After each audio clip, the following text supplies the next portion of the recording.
Gente, agora a gente recebe aqui virtualmente falando, né?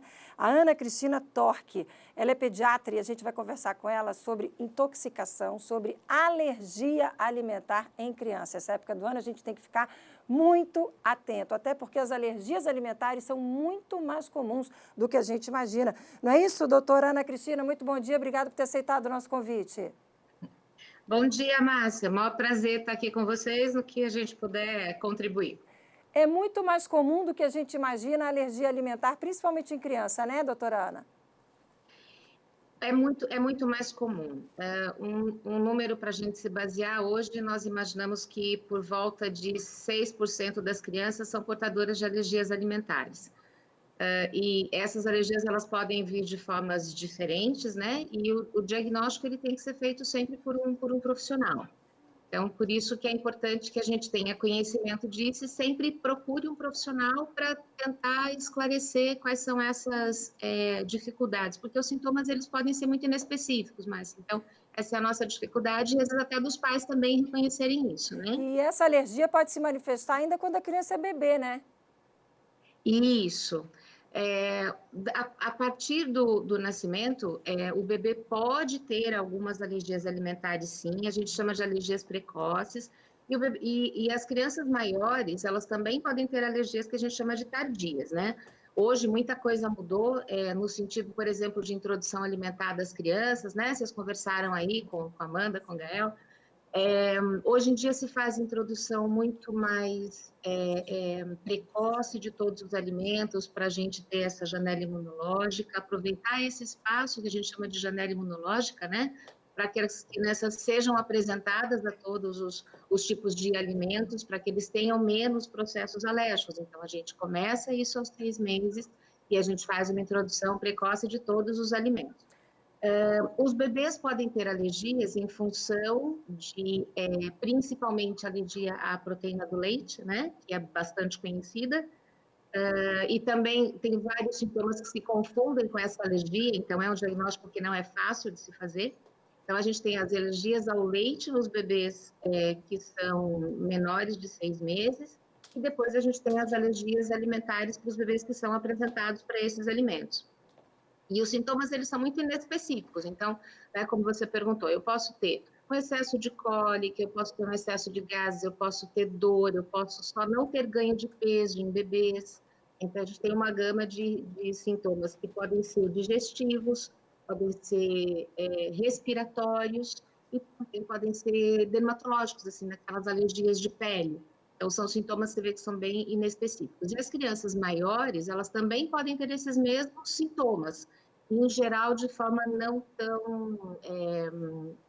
tão importante, mas também podem ter esses sintomas. E como que descobre? A senhora falou da importância do diagnóstico. É através de exame? Tem que fazer um exame específico, exame de sangue? Como é que descobre?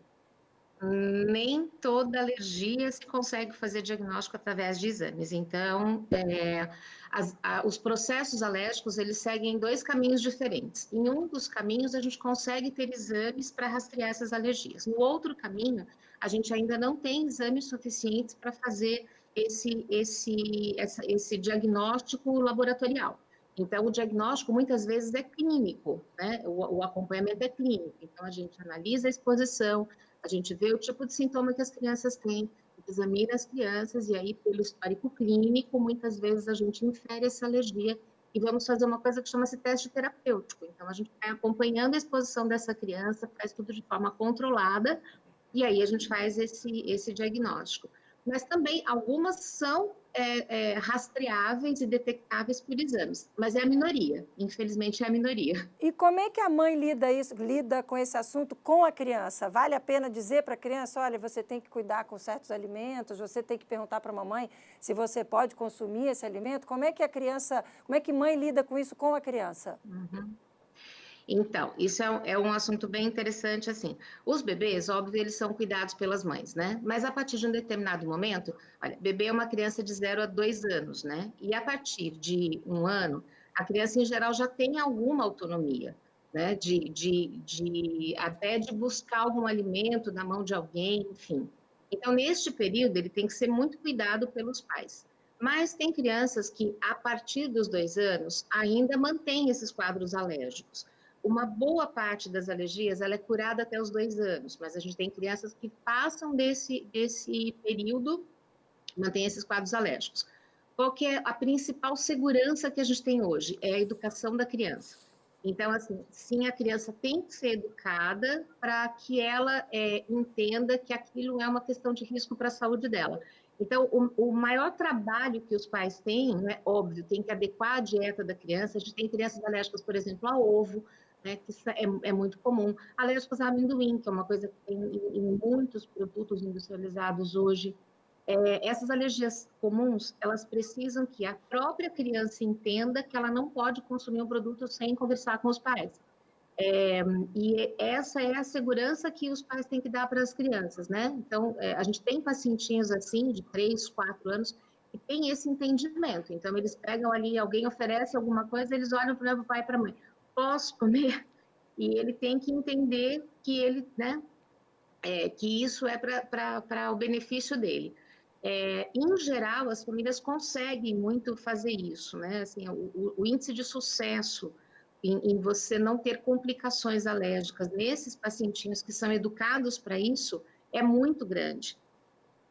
Para a gente fechar essa época do ano, a gente tem que estar mais atento, né? Festas, embora em função da pandemia ninguém vai se reunir muito, não tem mais aquelas grandes festas de família, já a princípio não é para ter, não pode ter, mas é claro, é uma época em que a gente fica mais solto, fica menos atento a esse tipo de detalhe. Qual é o alerta? Sim.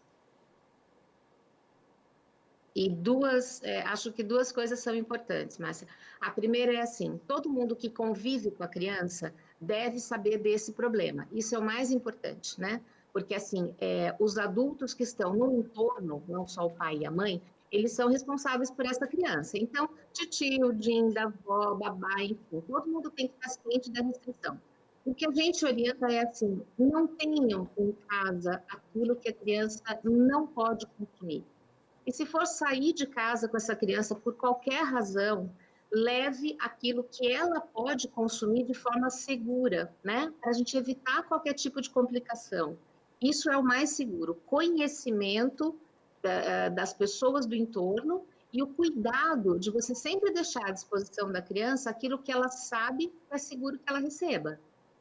Maravilha. Doutora Ana Cristina Torque, muito obrigada por dividir essas informações aqui com a gente. Um ótimo dia, uma ótima semana para a senhora. Até uma próxima oportunidade. Muito obrigada pela oportunidade, Márcia. Um abraço a você e a todos os telespectadores. Obrigada, obrigada.